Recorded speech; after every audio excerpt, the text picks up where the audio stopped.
조갑제 TV 시청자 여러분 안녕하십니까. 2021년 9월 16일 오후 4시 45분입니다. 고위공직자범죄수사처 줄여서 공수처를 만들어 놓으니 이 수사기관이 과연 정권 보위에 성공할 것이냐 또는 정권 보위에 오히려 방해물이 될 것 아니냐, 아주 판단이 애매해집니다. 이 수사처의 최초 사건 제1호가 조희연 서울시 교육감 부정채용 사건입니다.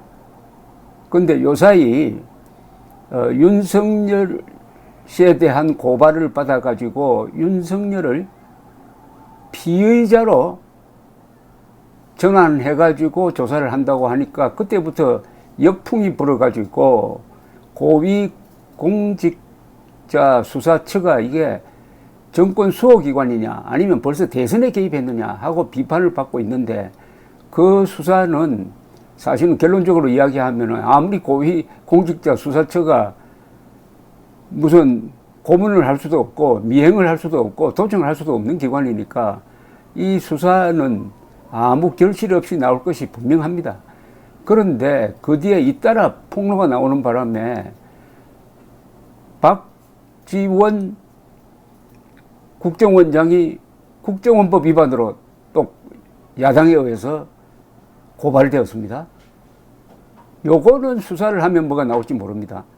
그런데 이번에는 한동훈 검사장이 추미애 전 법무장관을 고소를 했어요. 이 고소 내용을 읽어보면 이거는 고위공직자 수사처가 수사하기 참 편하겠다 하는 생각이 듭니다.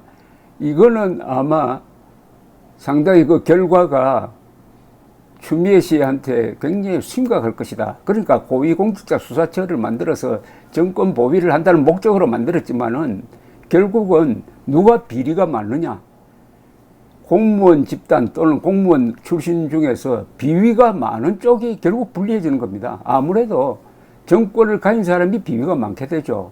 그래서 이 만들 때의 취지와는 달리 아주 이 고위공직자 수사처가 앞으로 묘한 역할을 하게 될 것이라는 느낌이 드는데, 우선 소개를 하나 해드리겠습니다.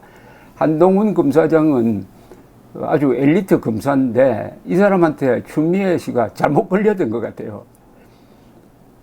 역시 수사 전문가와 정치인과의 대결인데 이래 되면 수사 전문가가 유리하죠. 딱 떨어지는 고소를 한 겁니다. 고소를 한 겁니다. 오늘은 공무상 비밀 누설죄 등으로 고위공직자범죄수사처에 고소 고발을 했는데, 오늘입니다. 한 검사장이 낸 입장문을 보면은 일목요연합니다.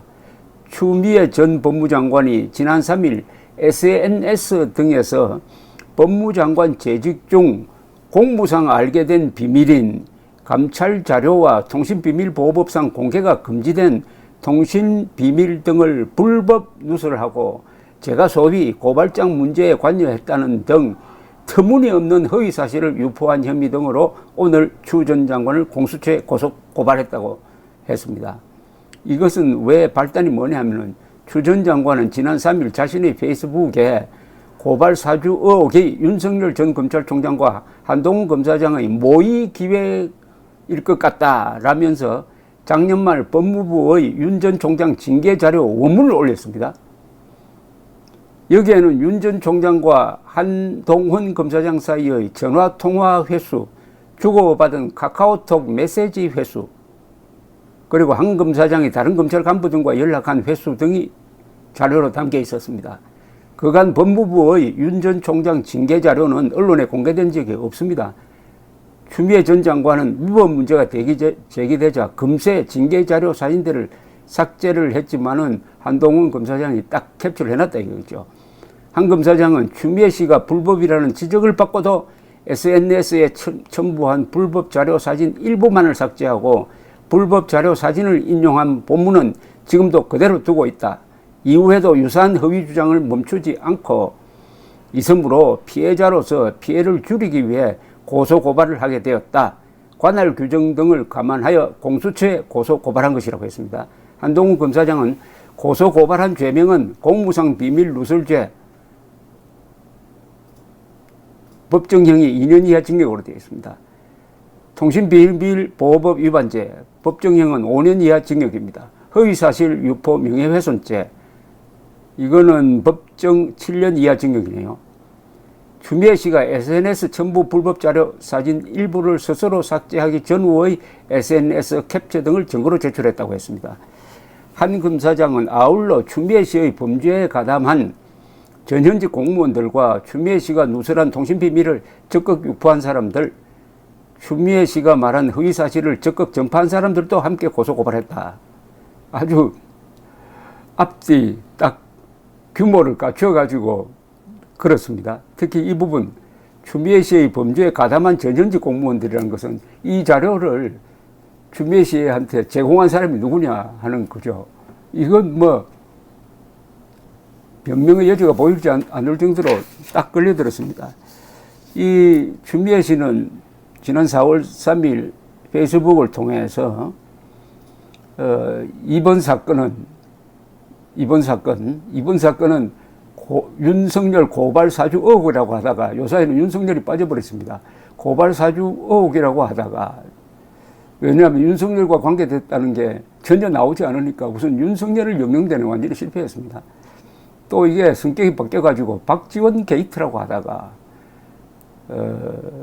오히려 폭로사주, 박지원에 의한 폭로사주 의혹 사건이라고 하다가 이 점점 성격이 바뀌고 있습니다.